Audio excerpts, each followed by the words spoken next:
Somalia stands at a crossroads, struggling to transition from years of instability to a future of inclusive democracy.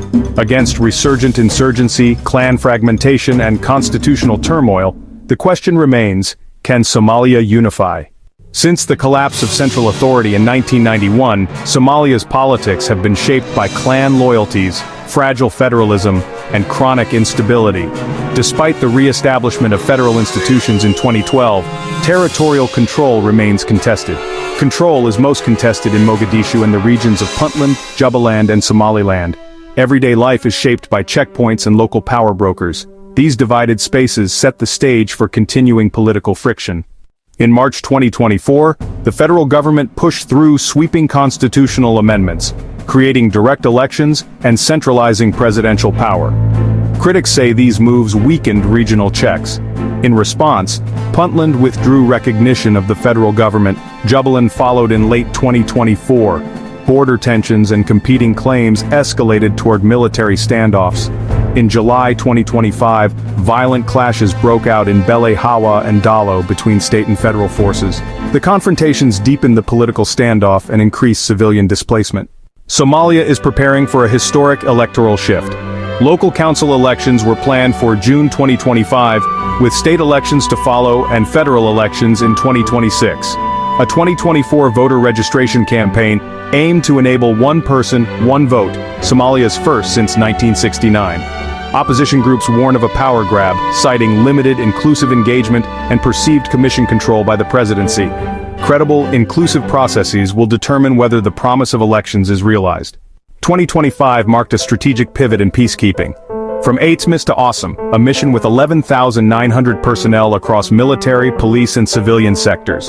The mission aims to stabilize central and southern Somalia amid funding and political uncertainty. Military gains stalled after 2022. Al-Shabaab mounted fresh offensives in Middle Shabelle and elsewhere.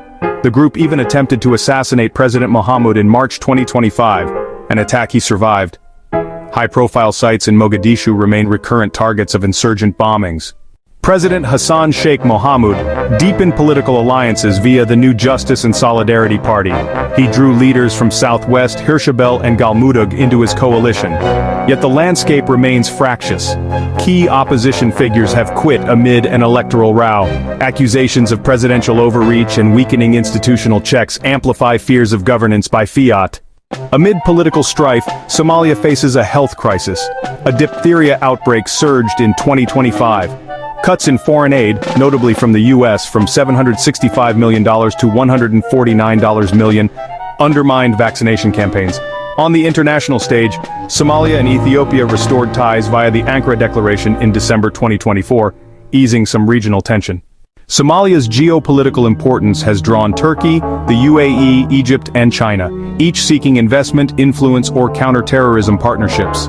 The U.S. continues counter-terrorism operations with Somali partners, but aid cuts and shifting patronage open space for Turkish expansion, including drones and energy deals. Competing external interests complicate Somalia's domestic politics and security calculus. Somalia's path forward is laden with peril, but also with possibility. The dual threats of insurgency and political fragmentation demand unity, inclusive reform, and credible elections. Federal vision must be balanced with regional autonomy, and donor support coupled with sustainable domestic governance. Without it, Somalia risks sliding into deeper instability, or worse, becoming a state only in name. Will 2025 mark the turning point for a democratic rebirth, or the consolidation of autocracy amid chaos? For Somalia, the future hinges on resilient institutions, equitable politics, and security.